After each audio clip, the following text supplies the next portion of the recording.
Hello, citizens. Man City regret signing Grealish. That's what everyone's saying. That's what the newspaper's saying. That's a few of the rumours going around, and it's nothing surprising, really. I mean, we've said it quite a bit on this channel in the last few weeks, and I don't want to sound like I'm beating the same drum, but, we've mentioned before how, signing a player for 100 million, you can expect a little bit of adapting, a little bit getting used to the system and how we work. But for 100 million, you still expect a little bit more than maybe 2 goals and 2 assists in 16 Premier League appearances, I think it is. So I would like to have seen more from Grealish, but that's not to say I think he's a bad player. I think he will come on in the second season. And again, we've all said it. We're all thinking it's second season. We're going to judge him then. So just get a little bit of a pass. But again, it is quite a lot of money to spend on someone you're going to give a pass for a first year. And again, these Grealish doubts, these Grealish regrets that are coming out, I think they all stem from August, because I think when we just signed Grealish, we just activated his release clause and he just come to us shortly after Messi announced he was leaving Barcelona. And I think Pep came out in an interview and someone asked him about it, and Pep said that no one ever thought Messi would leave Barcelona, he'd be there for life. And since then, everyone's been like, oh, City would have gone for Messi, they wouldn't have signed Grealish. And maybe that's true. Maybe that is. And I think Messi would have been a good signing. I said it at the time as well, that even if he didn't play that well, or if he flopped a little bit, or he was on the bench, I think the name Messi brings would have been good for us. He would have filled the stadium. I don't think it would have been called empty hat. I think if you look at the shirt sales, he would have driven the ticket sales. I think Messi would have been a good signing for us. But, Grealish is too, I think. So, let's not judge him just yet. But they're the reports coming out.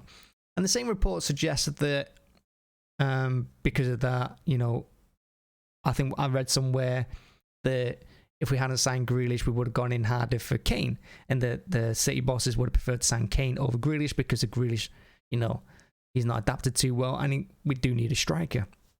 Maybe, again, that's true. But I'm not willing to spend £150 million on Kane. I'm not going to do it. Not for someone who's as injury prone as he is. I think he's a fantastic player. I think he's England's best striker. I think he's one of the best strikers in the league. If probably not the best striker in the league. It's hard to think of someone better than him at the moment. But for 150 million, I think there's other players out there. And I think reports yesterday as well, because everyone's after Erling Haaland. There's nothing new there, nothing surprising about it. And everyone expects him to go to Real Madrid. I expect him to go to Real Madrid. I mean, you'd rather play in Madrid, wouldn't you, than Manchester, I think. Weather-wise, game-wise, it's going to be a little bit easier. You're probably going to score more goals. You're going to probably be a lot more, you're definitely playing to a bigger audience anyway. But that being said, there are reports suggesting that Real Madrid have said City are 80% more likely to sign, Erling Haaland, that he's basically already signed for us.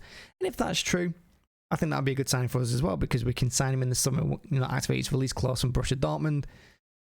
And I think he's going to be a great signing. What is he, 21? I think he's, I think with his dad and everything, he's got a bit of connection with us. I don't think he'd turn us down just because of our name.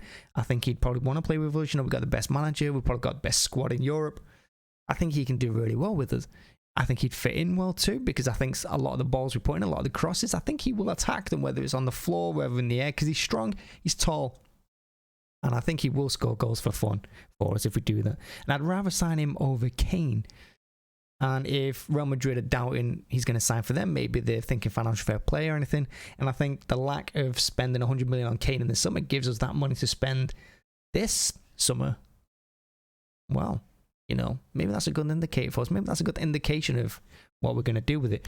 Because the transfer window just gone in, the January transfer window, we only signed one striker. We signed Julian Alvarez, who looks a decent player. Like I said, he reminds me a bit of Ferran Torres, what I've seen on YouTube. But we signed quite a lot of youngsters to long-term contracts, including McAtee as well. These youngsters that have been on the bench for a few games in the Cup. So, if we're signing all these youngsters for long-term contracts, we're looking to put them into the first team. Otherwise, we wouldn't be signing them for better deals.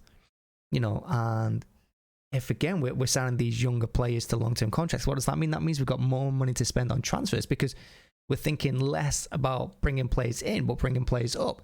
And that means one marquee signing this coming summer. And of course, we're not going to know for sure until the summer hits, but if it's Haaland, does that mean we're just going to walk the league next season? Does that mean we finally bring the Champions League home? Who knows? Anyway, that's just my little take on it. Anyway, there are a few of the news articles coming out. City regret signing Grealish. Then reports have been going on since August. We're not going to go for Kane again in the summer. Instead, we're going to put that effort into going for Haaland. And these youngsters that we've signed to long-term contracts show that we don't need to buy in anymore. These quality players, we can bring them up from the youth team. And hopefully they follow Foden and Palmer and get more game time.